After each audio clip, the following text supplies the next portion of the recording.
Hello and welcome to the Posers Podcast, the place where we skip the fluff, say the quiet parts out loud, and dig into what really matters. This is where photography, psychology, and business collide.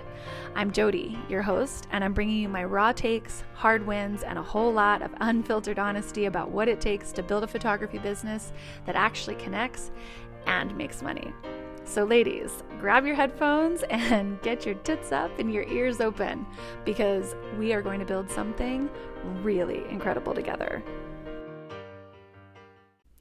Well, hello, my beautiful posers, and welcome back for another episode of the Posers Podcast. Now, I need your tits up and your ears open big for today because you have heard about the knuckle sandwich that can land a brutal punch, but today I'm going to teach you about the shit sandwich that your business needs you to eat. Okay. Today is a little messy.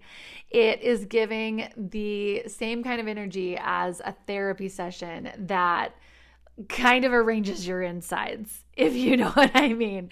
We're talking about the same exact shit sandwich that I just asked every single one of the women in my mastermind to eat as well.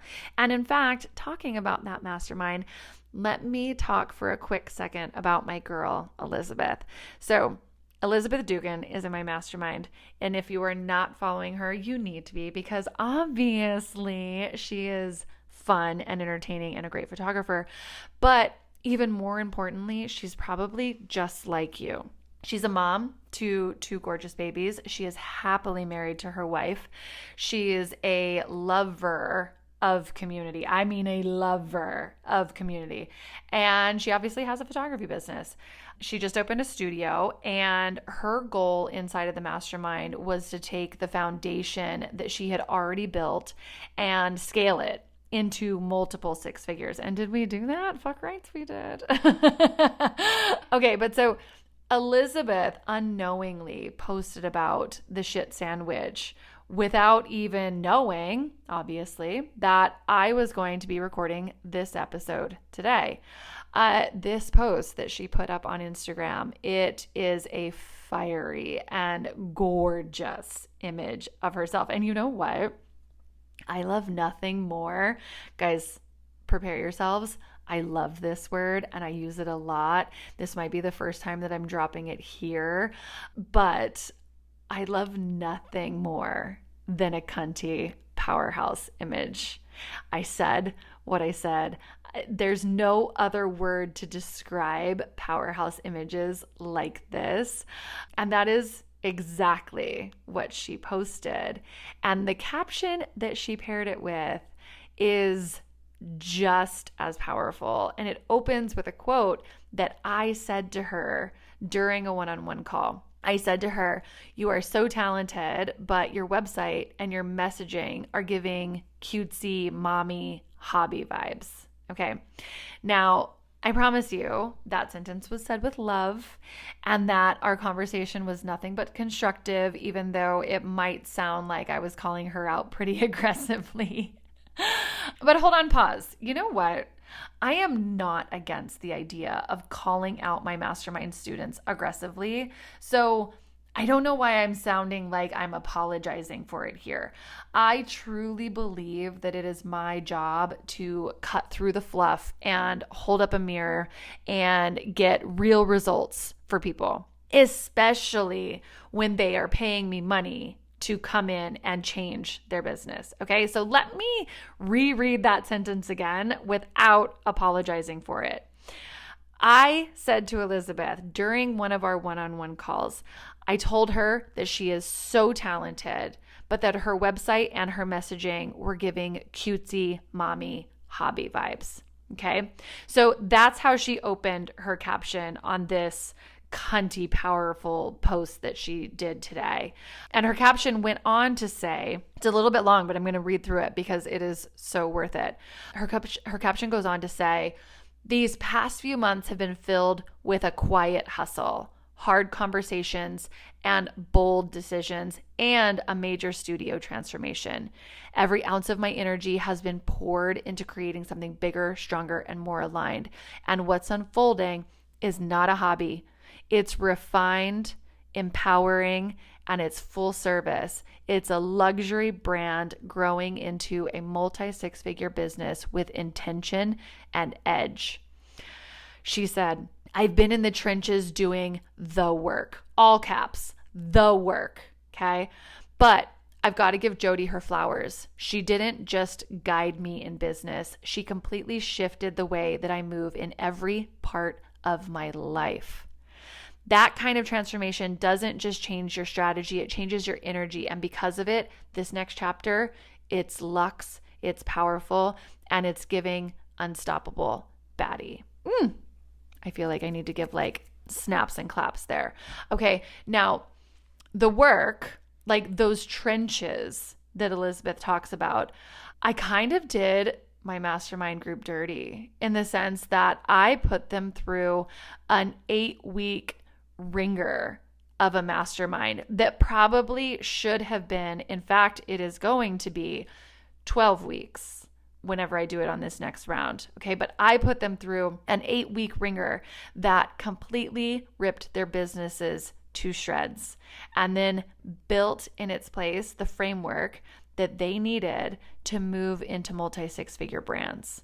So I'm not saying it lightly whenever I promise you that this episode will change the way that you look at your photography business forever.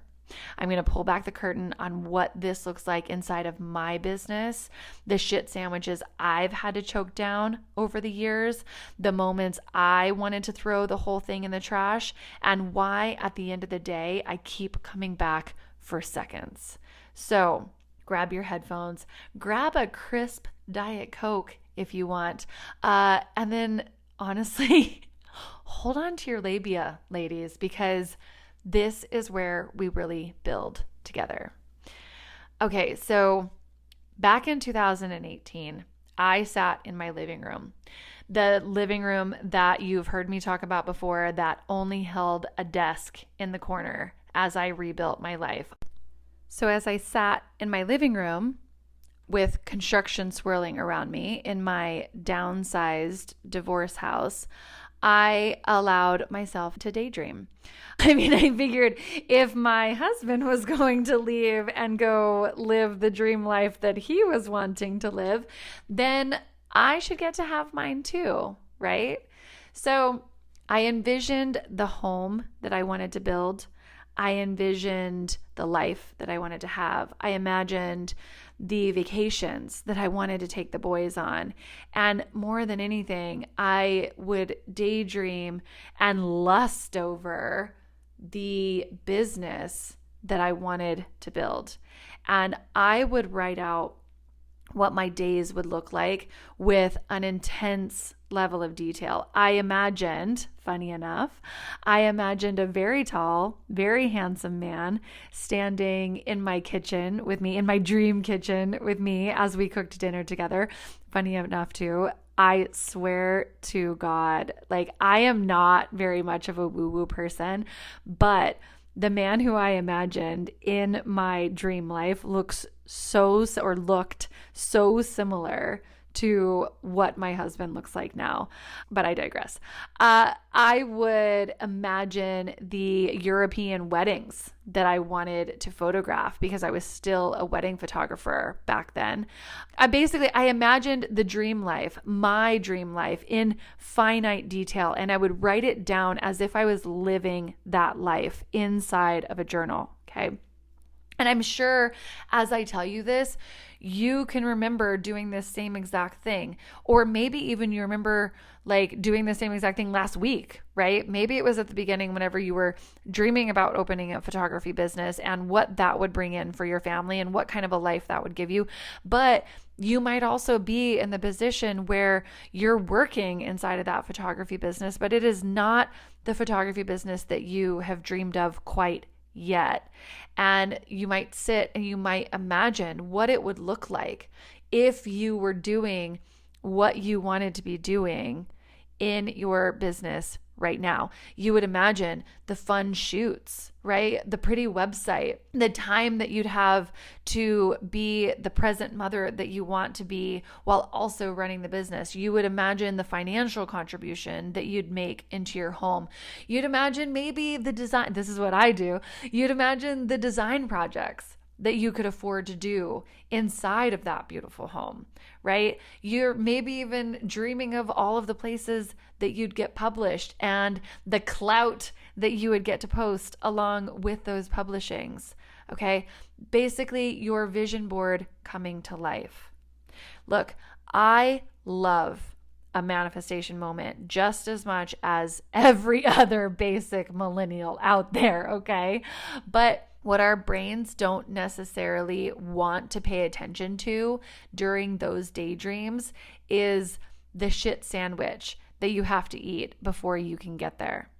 Manifestation is obviously a wonderful tool that guides us. Clearly, I manifested the hell out of my husband, okay? It's our compass that gets us to actualize that vision. But it's not a magic tool that goes poof and makes the part of entrepreneurism. Is that a word? Entrepreneur life, okay? It's not the magic tool that just completely takes away the unpredictable income, all of the admin work, right? All of the endless hours that we didn't imagine us doing. It does not make all of that disappear. Okay. Our brains actually work against us here because humans naturally visualize our future only in regards to the reward without accounting for the cost. Okay. Dopamine surges us towards that shiny outcome and it blinds us to the boring grind. We daydream about that outcome, but in order to fall in love with our future life, we have to fall in love with the process of getting there too. Because it's on that road and on that process of getting there that we're going to have to literally pull over and eat a lot of shit. Okay. You see, every dream comes with the unglamorous, the often annoying, the sometimes soul-sucking price of having the dream. And it's important to note that this isn't just about our businesses. If you want a marriage that is truly loving and really full of respect and fulfilling in the way that marriage can be, you have to deal with a lot of arguing, a lot of emotional and hard conversations, and a lot of showing up whenever you don't actually want to. If you want to raise incredible humans who you get to have a wonderful relationship with, you got to wipe a lot of asses, right? You've got to dry a bunch of soggy tears, and you've got to cook endless meals and deal with disgusting teenage attitudes that I'm dealing with right now before you ever even get to see a glimpse of the Christmases that they come home with, like your grandbabies, right? I mean, granted, with raising your babies, you have perks of amazing times in between all of the shit sandwiches, but it's not something that just gets handed to you easily with the dream that you thought it was going to look like whenever you imagined becoming a mother, right? Let's bring in Mark Manson here because he's the actual source of this concept. And we don't have to dive into it really deep because the idea is really simple and you've probably already wrapped your brain around it just by what I've already talked about here. But the idea is that if you want something badly enough, you better be willing to eat the shit sandwiches that come with it. Because even whenever you've made it to the dream, there is more shit to eat. And I'm proof of that. I mean, I'm living the dream that I dreamt. I'm living the multi-six-figure, tall, adoring husband, 3 amazing boys that I get to show the world, the dream life that I used to imagine, right? I'm living all of that, but I still have to eat shit. I still spend more hours in the studio than I want to. I still work weekends. I still miss baseball games. I still read business books until my eyes bleed. In fact, right now, in this moment, I am sitting in New Jersey recording this episode inside of my Airbnb after traveling all day long, and I'm exhausted. But I'm having to record this right now because I'm supposed to record on Thursdays. I had to schedule a shoot yesterday, which I don't normally do. I normally have a really hard boundary on not booking a shoot on Thursdays, but it was a special situation. There was travel involved for the client. There was no other day that I was going to be able to do it because I was leaving for New Jersey and I'm going to be here for 4 days shooting. So it had to happen, right? These frustrations aren't interruptions in my business. They are part of my business. And here's the real like nuts and bolts that I want to get to today is that everybody says that they want a $6,000 sale, or that they want $4,000 sales, or that they want, I don't know, even $2,000 sales, right? Everybody says that they want this goal of having bigger sales in their business than they currently have. And I get it because it sounds sexy, right? But are you willing to do what it actually takes in order to make those bigger sales? It literally looks like reading about the psychology of sales until your brain can't hold any more information. It looks like taking what you read and creating a sales script that you will memorize, that will convert inside of your studio like a mother, okay? It looks like researching and understanding how to roll objections. It looks like hearing no 8 times during a sales meeting and still coming out with the sale. It takes owning your frame, leading meetings, and honing your sales strategy until you are unshakable at that table that's full of sample albums. That's the shit sandwich that you have to eat in order to say that you dream of having $6,000 sales. And whenever I talk to photographers who tell me that this is their goal, and then I ask them what they've done in order to get to that goal, and I ask them, what have you learned about sales? Have you dived into the world of sales? Like, what is it that you're doing? And they look at me like deer in the headlights. I have to wonder, do you actually want it at all?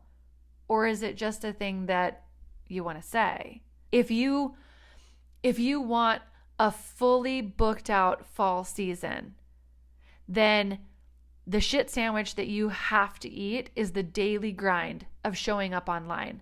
Yet, anytime I talk to a photographer asking them, are you showing up online? Are you running this? Are you running that? What are you doing with your mini chat in your funnels? And what does this look like? I get eye rolls. Okay? So even whenever you feel like you've said the same thing 1,000 times, even whenever no one is liking your post, it's understanding and writing welcome and nurture and sales sequences that run your business behind the scenes. It's being cringy whenever you're terrified to even show up, and it's spending your day typing until literally your fingers are at the bones, and then recording the content that you just wrote. That's the shit sandwich that you have to eat if you actually want to say that you want a fully booked fall season. Everybody wants to say that they want that dreamy luxury brand with high-end clients who seemingly fall into their lap. And you might even think on this one, you're like, oh, but Jody, that is going to be a fun shit sandwich to eat, because that's whenever I get to run off and photograph a styled shoot or take a workshop, thinking that the images will all of a sudden get me seen or all of a sudden get me high-end bookings. But no, because your images are not what drives sales. They are only the proof behind the real sandwich. The real shit sandwich here is doing the never-ending work of understanding branding and marketing and the endless cycle of refining your message and rewriting copy and captions and enduring the uncomfortable process of putting yourself out there with a personal brand that attracts those clients that you say that you want. The truth is, success isn't measured by how much you drool over the golden vision on your manifestation board. It is measured by how many times you're willing to choke down the parts that taste gross, that taste bitter, the parts that no one claps for, the parts that feel relentless, because those are the bites of the shit sandwich that get you to your dream. Now, I understand that this sounds like a lot, and that's why you need someone who has already built it all for you. Somebody who can hand over the pre-written sales funnel that already taps into buying psychology. Somebody who can give you the exact framework that you just get to copy and paste. But more importantly, someone who will hold up the mirror to show you where there is shit that you have to eat. Because if you're here, then you're already choosing that this is worth it. You are not the girl who wants to run back to that corporate job and work for the man. You already know that you're destined for this life. And I get you, because I know that I'm destined for it too. I had the option.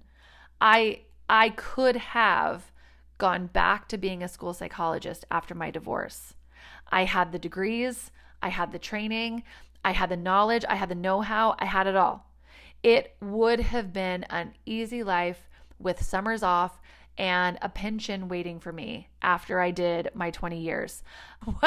That literally after I did my 20 years, because that sounds like a prison sentence, right? But the real prison sentence would have been that I would spend years of my life knowing that I lied to myself about what I was capable of and what I actually wanted. I would have lived on a $55,000 per year salary that didn't let me do any of the things that I dreamed of doing with my boys. And here's the thing about the shit sandwich. You don't get to avoid it.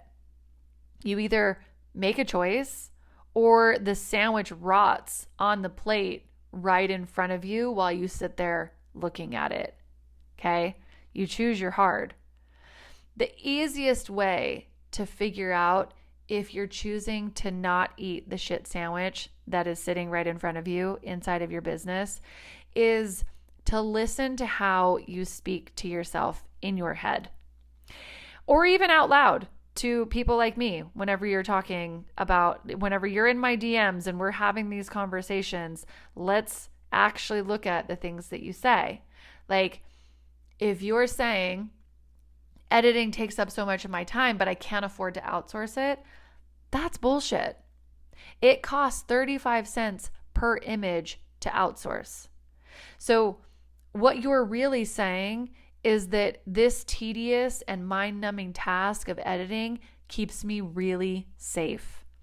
And I'm acting like it's a shit sandwich that I have to eat when the real shit sandwich is actually being a CEO inside of your business instead of an employee to your business.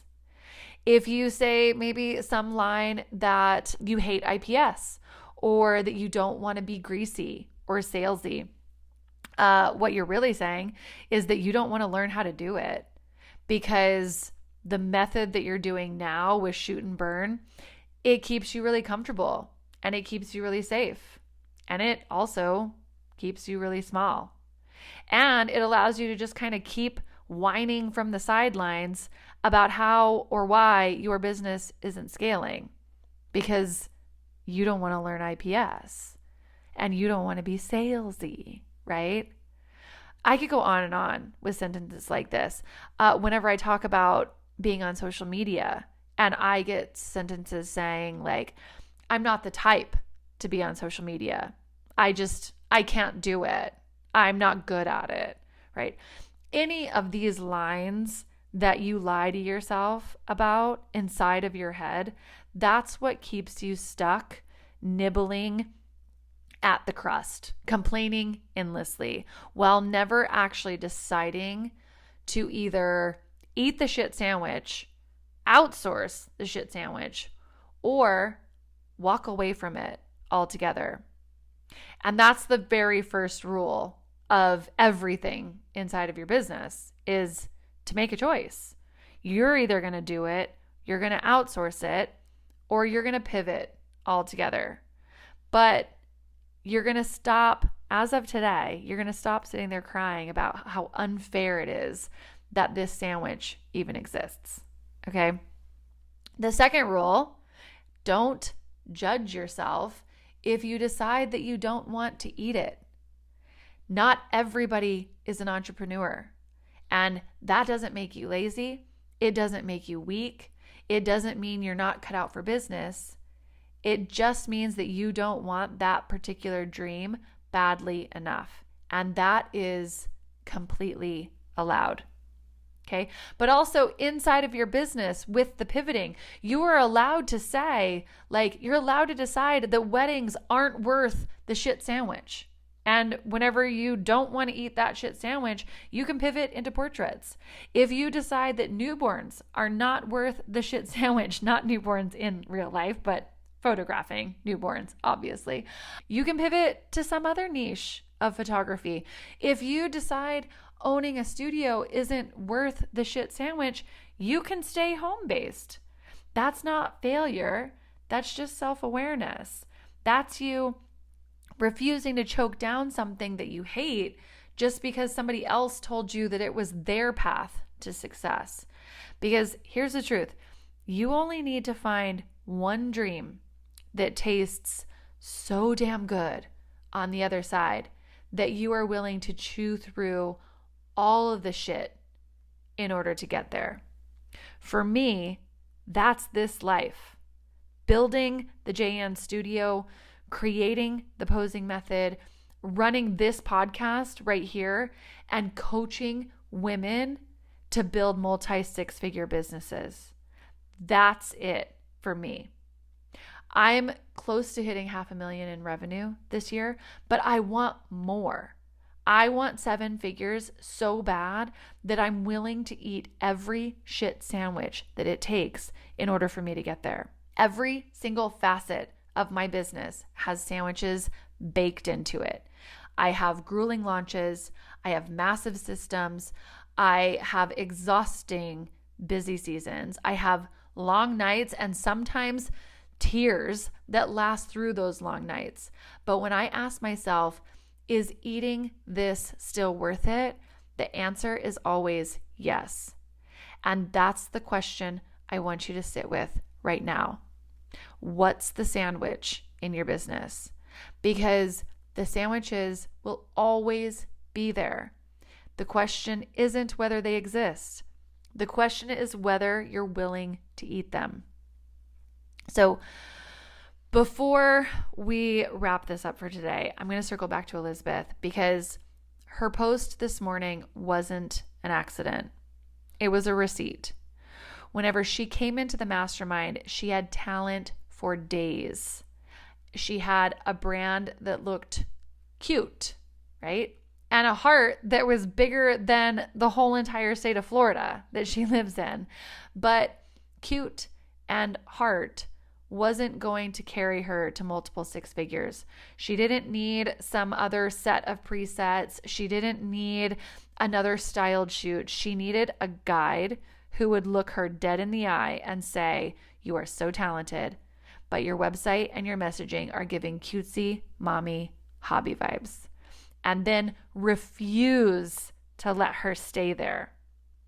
What happened during the mastermind was not luck. It was structure. It was frameworks. It was the right container with the right pressure, the right sales scripts, the right funnels, the right accountability, and also the right kind of love. The kind that tells you the truth and then stands beside you while you become the woman who can handle that truth. That's why her caption reads like a rebirth. That's why her studio looks as though it can cash checks now. That's why her energy hits different. She didn't just work harder. She worked inside of a system that makes her hard work compound. She had a guide. She had me. She had the room that we created with the mastermind. If you felt something in your chest during this episode, if you saw yourself anywhere in the before that Elizabeth was painting, if you know your brand is still playing small, if you can hear those excuses, if you can hear them rattling in your head while your dream is standing there waiting, I want you to be brutally honest for 1 second, because you've had the talent, you've had the time, you've had the Pinterest boards and the styled shoot and the cute captions and all the workshops. If it was going to click, it would have clicked by now. What you need next is not some other inspirational podcast, okay? You need the room. You need the mirror. You need the plan. You need someone who will pry your fingers off of the crust of that same old sandwich and walk you bite by bite into a business that actually pays you like the artist and the CEO that you are. Okay? That's what the mastermind is. It's not a vibe. It's not a fun group of women. It's not a kumbaya. It's not let's get on a call and talk about our dreams and cry about our vulnerabilities. It's just not. It's a vehicle. It's where you stop pretending that busy is the same as booked, where you learn to sell, where your messaging grows teeth that actually sinks into your potential clients, where your funnels run while you sleep, where your pricing finally has a backbone to match the kind of work that you're putting out, and where your calendar fills up because your authority is undeniable. It is the only room where I will rip it all down with you and rebuild it so that it holds your dream. If Elizabeth had tried to white knuckle this alone, she'd still be standing at the edge of nice and the edge of cute and the edge of heart, and she'd be trying to call that luxury. She didn't become unstoppable because she hoped harder. She became unstoppable because she stepped into a room that demanded it, and she said yes. So this is your line in the sand.